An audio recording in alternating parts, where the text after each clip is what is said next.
ప్రభువును ప్రియ రక్షకుడైన దేవుని పేరట మీ అందరికీ శుభాభివందనములు తెలియజేసుకుంటున్నాను. వాక్య ధ్యానంలోనికి మనం వెళ్దాం. యోధా రాసిన పత్రిక 1వ అధ్యాయం 20-21 వచనాలు. ప్రియులారా, మీరు విశ్వసించు అతి పరిశుద్ధమైన దాని మీద మిమ్మల్ని మీరు కట్టుకొనుచు, పరిశుద్ధాత్మలో ప్రార్థన చేయొచ్చు, నిత్య జీవార్థమైన మన ప్రభువగు యేసుక్రీస్తు కనికరము కొరకు కనిపెట్టుచు దేవుని ప్రేమలో నిలిచినట్లు కాచుకొనియునుడి. యూదా గారు తన పత్రిక ద్వారా విశ్వాసులకు చేస్తున్నటువంటి హెచ్చరిక ఇది. మీరు విశ్వసించు అతి పరిశుద్ధమైన విశ్వాసముతో మీకు మీరుగా అభివృద్ధి పొందుచు, పరిశుద్ధాత్మలో ప్రార్థిస్తూ నిత్య జీవార్థమైన మన ప్రభువగు యేసుక్రీస్తు కనికరము కొరకు కనిపెట్టుచు దేవుని ప్రేమలో నిలిచినట్లు కాచుకొనియునుడి. పరిశుద్ధాత్మలో ప్రార్థించడం ఎట్లా? సువార్త గురించి, క్రైస్తవ సిద్ధాంతాల గురించి సరైన అభిప్రాయాలు కలిగి ఉన్నంత మాత్రాన సాతానుపై విజయము మనకు కలగదు. ప్రార్థన లేకుంటే సాతానుతో యుద్ధము చేయడానికి మనలో ఆధ్యాత్మిక బలం ఉండదు. మనం ప్రార్థన చేయడం అనేది దేవుని ఆత్మలో జరగాలి.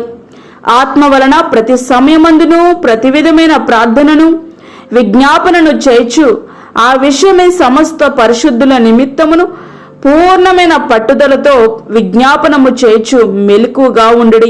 ఎఫెసీలకు రాసిన పత్రిక 6వ అధ్యాయం 18వ వచనం. ఆయనకు లోబడి ఆయన చూపించిన రీతిలో ప్రార్థించాలి. అన్ని సమయాల్లోనూ అన్ని విధాలుగా ప్రార్థించాలి. అంటే దేవుని సంకల్పానికి అనుగుణంగా అన్ని విధాల విన్నపాలు ఇతరుల కోసం విజ్ఞాపనలు చేయాలి. కృతజ్ఞతాస్తుతులు కూడా సమర్పించాలి. 1 తిమోతి 2వ అధ్యాయం 1వ వచనం. ఏకాంతముగా లేక బహిరంగంగా, మాటలతో లేక మాటలు లేకుండా లోపల కూడా ప్రార్థించవచ్చు. అన్ని రకాలుగా ప్రార్థనలు చేయడం మంచిది. అన్నిటికీ దేని ప్రయోజనం దానికి ఉంది. అటువలే ఆత్మయు మన బలహీనతను చూచి సహాయము చేయుచున్నాడు. ఎలా అనగా, మనము యుక్తముగా ఎలాగో ప్రార్థించవలనో మనకు తెలియదు గాని ఉచ్చరింప శక్యము కాని మూలుగులతో ఆ ఆత్మ తానే మన పక్షముగా విజ్ఞాపనము చేయుచున్నాడు. రోమిలకు రాసిన పత్రిక 8వ అధ్యాయము 26వ వచనం. ప్రియ స్నేహితుడా, వాక్యమంటున్నటువంటి ప్రియ దేవుని బిడ్డ, పరిశుద్ధాత్మలో ప్రార్థించే విషయాలు చాలా భారభరితముగా ఉంటాయి. ప్రార్థనలో ఇది అత్యున్నతమైనటువంటి దశ. హృదయం అంతా వేదనతో నిండిపోయిన స్థితిలో ఉంటుంది.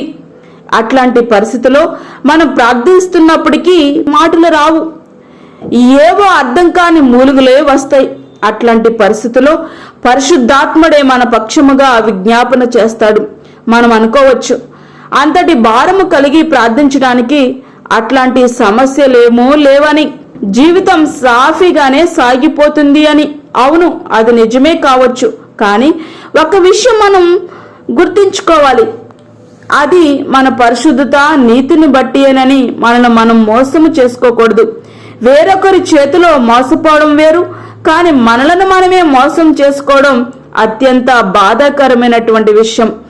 జీవితం సాఫీగానే సాగిపోతుందా? ఆయన అత్యున్నతి మీద కృపను నిర్లక్ష్యం చేయొద్దు.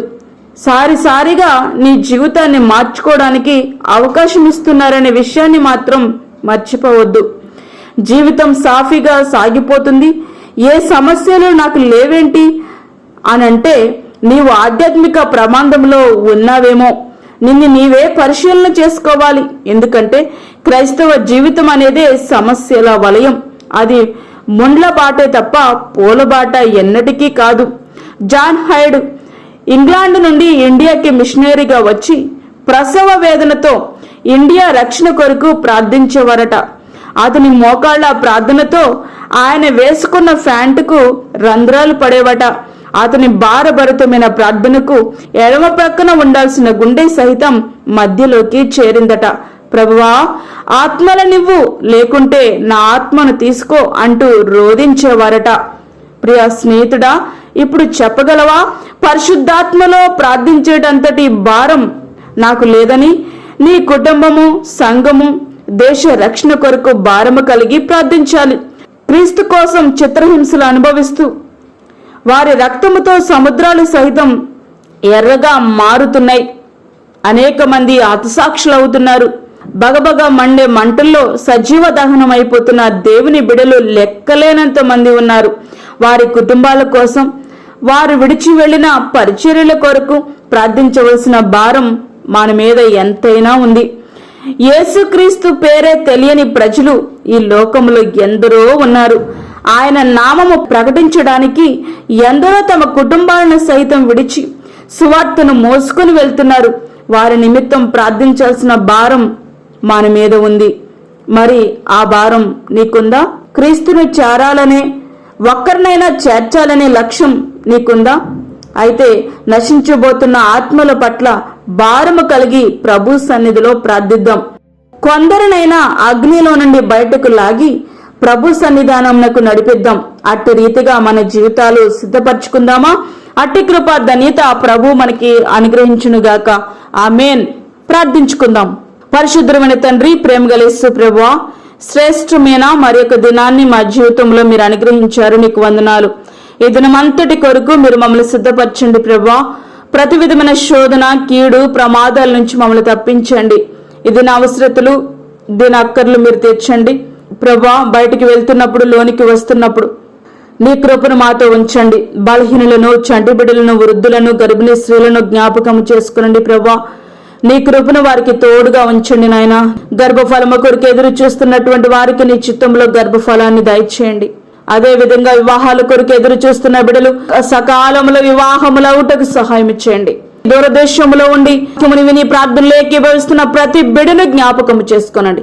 ఇది నా బర్త్డే జరుపుకున్న బిడ్డలకు మీరు తోడుగా ఉండండి ప్రభా. సంవత్సరం నీ దయా కిరీటాన్ని వారికి ధరింపచేయండి. అదే విధంగా మ్యారేజ్ డే జరుపుకుంటున్న ప్రతి బిడ్డలకు, వారి కుటుంబాలలో శాంతి, సమాధానంలో నీ దీవెనలు సమృద్ధిగా మీరు అనుగ్రహించండి. ప్రార్థనాత్మ కలిగి ఆత్మలో ప్రార్థించడం మాకు నేర్పించండి. ప్రార్థన ద్వారా అనేక మంది నీ వైపుకు ఆకర్షింపజేసే కృప మాకు ఇవ్వండి. ఈ దినమంతా నీ కృపను మాకు అనుగ్రహించి దిన దీవెనలు, దిన ఆశీర్వాదాలు మాకు అనుగ్రహించమని యేసు పరిశుద్ధ నామమున అడిగి వేడుకుంటున్నాము తండ్రి. ఆమేన్. ఈ యొక్క వర్తమానములు మీ బంధువులకు, మీ స్నేహితులకు షేర్ చేయండి. దేవుని పనిలో మీరు కూడా పాలిభాగస్తులు కండి. అదేవిధంగా మీ ప్రార్థన అవసరతలు మాకు తెలియచేయండి. మా ఫోన్ నంబర్ 9177377559. దేవుడు మిమ్మును, మీ కుటుంబమును దీవించునుగాక. ఆమేన్.